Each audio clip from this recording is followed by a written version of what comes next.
लेकिन देखना दिए समीकरण को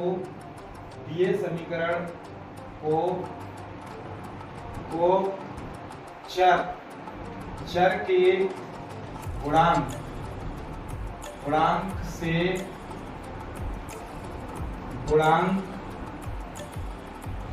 सारणिक लिखने पर तो हम इसे मानेंगे डी। क्या मानेंगे?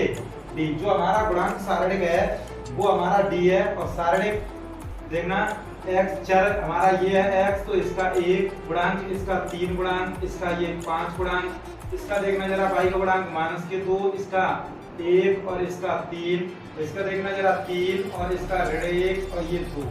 ये हमने लिख लिया। तो ये अब हम इसका सर्वप्रथम मॉड निकालेंगे, अर्थात डी का मॉड कैसे निकालते हैं हमने बताया था। ए जो 1 है 1 इसे बंद इस सारणिक का मान कैसे निकालेंगे देखना जरा। 1 ये बंद और ये बंद, 2 एकम 2 और 3 एकम 3 और ये माइनस पहले से है प्लस हो जाएगा प्लस के 2 ये बंद और ये बंद, 3 दूनी 6 5 6 एकम 5 और ये धन के 5 हो जाएंगे प्लस के 3 और देखना ये बंद 3 से 3 काट देंगे, नहीं सॉरी 3 का गुणा 3 में 9 हो जाएगा और इसका इसमें माइनस के 5 देखना 3 ये इसका स्तंभ बंद, ये पंक्ति ये बंद कर देंगे, 3 की ये 9 5 एकम 5। अब देखना 3 2 5 एकम 5 और देखना ये कहीं पर भी ये गलत हो जाएगा, पूरा प्रश्न गलत हो जाएगा, ध्यान रखना। अब देखना एक बार पुनः चेक करेंगे, 1 और ये बंद 2 एकम 2 3 एकम 3 और ये प्लस का हो जाएगा, यहाँ 2 ये धन का हो गया, ये बंद 3 दूनी 6 और 5 एकम 5 धन का हो जाएगा, 3 ये बंद 3 की ये 9 5 एकम 5 बिल्कुल सही है। 5 3 और 2 5 एकम 5 और ये 6 5 11 दूनी 22 हो जाएंगे। अब देखना जरा धन 9 में से 5 घटाएंगे 4 4 की 12, अब ये कितना हो गया भैया देखना जरा, 2 2 4 4 5 4 और 5 9 और 1 और 2 3, तो ये हमारे हो गए 39। कितने हो गए? 39। अब देखना ये हमने डी का मॉड निकाल लिया। अब हम देखना जरा कैसे करेंगे सवाल, देखना समझना अच्छे से। देखना सर्वप्रथम यहाँ लिखेंगे गुणांक सारणिक में गुणांक सारणिक डी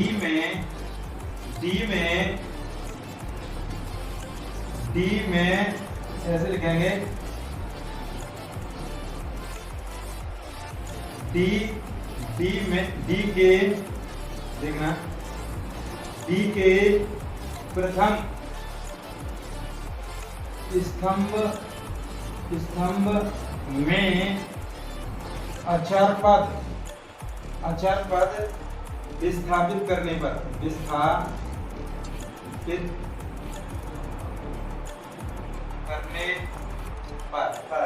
तो देखना जरा ये हमारा जो सारणिक है इसमें ये पहले जो ये अचर पद यदि यहाँ पे हम विस्थापित करेंगे तो ये हमारा क्या हो जाएगा, यहाँ पे हम पहले स्तंभ में करेंगे तो ये dx हो जाएगा। dx बराबर यहाँ हमारा ये 11 और ये कितना है 2 और ये कितना है 3 और यहाँ पे देखना जरा माइनस के 2 1 3 और ये 3 माइनस 1 और ये 2, तो ये हमारा हो गया dx। अब इसका निकालेंगे हम मॉड, तो dx का मॉड कितना हो जाएगा, dx का मॉड कितना हो जाएगा 11 और ये बंद हो जाएगा ये वाला बंद, तो ये 2 एकम 2 और इसका इसमें कराएंगे प्लस के 3 एकम 3 और एक माइनस हम अपने तरफ से लगाएंगे, तो ये हो गया प्लस का 3 और ये माइनस पहले से है ये प्लस हो जाएगा 2। ठीक है। अब देखना जरा ये बंद और ये बंद, तो इसे हम कराएंगे 2 दूनी 4, इसका इसमें कराएंगे प्लस के 3, देखना पुनः देखना रेड ये धन हो जाएगा, ये बंद और ये बंद 2 दूनी 4 और इसका इसमें करेंगे तो ये प्लस का 3 हो जाएगा। इसी क्रम में जैसे हमने 11 को हल किया था 11 और ये बंद 2 एकम 2 और 3 एकम 3 और वो धन का हो जाएगा। फिर इसी प्रकार से 3 और इसे बंद कराएंगे 3 दूनी 6 और 3 एकम 3 और इसका मान क्या आएगा 3 और 2 5 और 11 पंजा 55 कितना 55 और ये 4 और 3 7 7 दूनी 14 प्लस 6 में से 3 गए 3 बचेंगे 3 3 9 कितने 9 तो ये कितने हो जाएंगे देखना जरा यहाँ हम चलेंगे ये हमारा dx का मॉड निकल के आएगा कितना आएगा देखना 55 में 55 और ये 9 कितने हो गए 64 64 और 4 68 78 कितने हो गए 78 ध्यान रखना। अब हम क्या करेंगे अब हम पुनः अब हम क्या करेंगे गुणांक सारणी के गुणांक सारणी क्या गुणांक सारणी में द्वितीय स्तंभ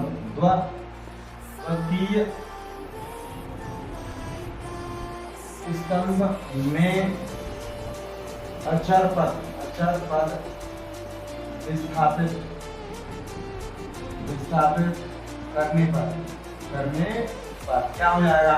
अब जब हम ये दूसरे स्तंभ में विस्थापित करेंगे तो ये हमारा अचर पद बाई का है तो इसे हम यहाँ ऐसे डिनोट करेंगे डी बाई और डी बाई ये हो जाएगा हमारा कितना 1 1 3 3 और ये 5 और अचर पद इसके स्थान पर रखेंगे हम क्या 11 2 3 तो 11 2 और 3 और ये हमारा क्या है 3 और 1 और क्या है 2 और एओ बंद करेंगे और फिर हम पुनः इसका डी बाई निकालेंगे क्या निकालेंगे डी बाई तो डी बाई का मॉड निकालेंगे तो क्या हो जाएगा 1 और ये बंद 2 दूनी 4 और धन के 3 और माइनस के 11 ये बंद 3 दूनी 6 और इसका इसमें करेंगे 5 का हम 1 में करेंगे धन के 5 हो जाएंगे देखना और पुनः हम 3 ये तीसरा तो ये बंद 3 3 9 और ये हो जाएगा ये बंद 3 3 9 5 दूनी 10 अब देखना जरा इसका मान कैसे निकालेंगे 4 3 7 एकम 7 6 5 11 6 5 11 11 11 121 और ये 9 में से 10 गए तो माइनस का 1 और ये हो जाएगा माइनस का 3 और 121 और 3 124 में से 7 घटाएंगे देखना तो ये कितना बचेगा 117 कितना 117 वो भी माइनस का देखना 117 में यदि हम 7 जोड़ेंगे 7 7 14 124 बिल्कुल सही है हमारा मान डी बाई निकल के आ जाए। इसी क्रम में हम फिर पुनः लिखेंगे पुनः गुणांक सारणिक में गुणांक सारणिक के तृतीय स्तंभ में किसमें तृतीय स्तंभ में अचर पद विस्थापित करने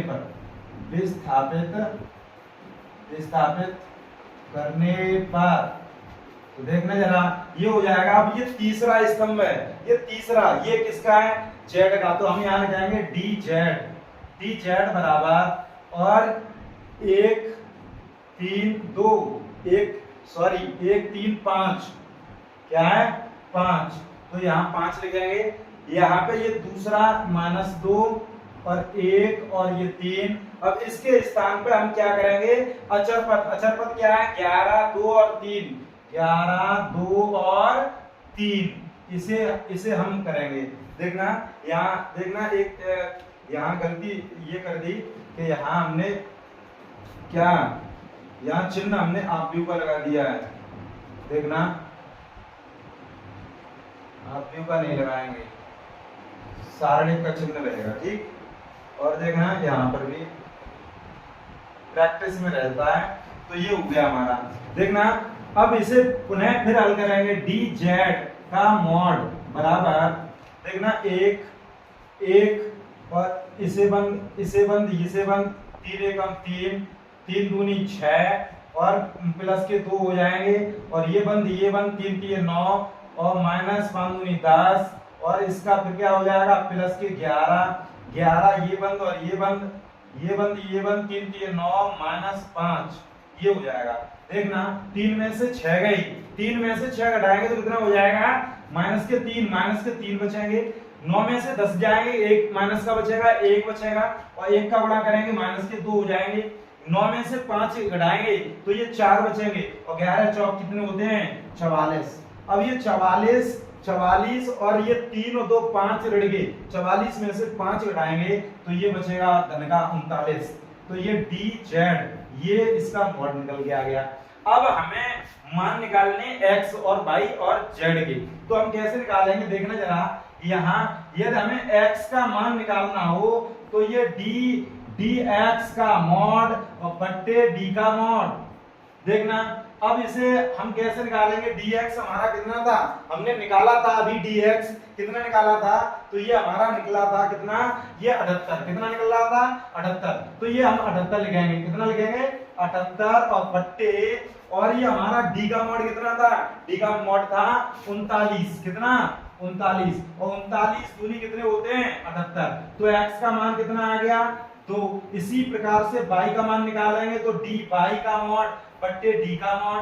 तो dy कितना था बेटा, dy का मॉड था माइनस का 117 और बट्टे कितना है d का मॉड 39। तो ये 39 से हम काटेंगे, देखना जरा कितने बार कट जाएगा, ये 4 बार लगभग। देखना कितने बार कट जाएगा, 13 निम्मा 117, 13 निम्मा 117, 13 दूनी 26, 13 3 39, 13 3 39 और 3 से ये 3 बार कट जाएगा 39। तो ये माइनस का 3 आ जाएगा, भाई का मान कितना आ जाएगा माइनस का 3। 39 दिया 117 हो जाएगा। अब देखना इसी प्रकार से z का मान, तो dz का मॉड बट्टे d का मॉड, तो ये कितना हो जाएगा, dz का मॉड कितना था 39 और ये 39 और d का मॉड हमारा कितना था, d का मॉड कितना था 39। तो 39 से 39 कट जाएंगे, मान कितना आ जाएगा z का मान 1। तो इस प्रकार से हम सभी मान ज्ञात कर लेंगे। देखना जरा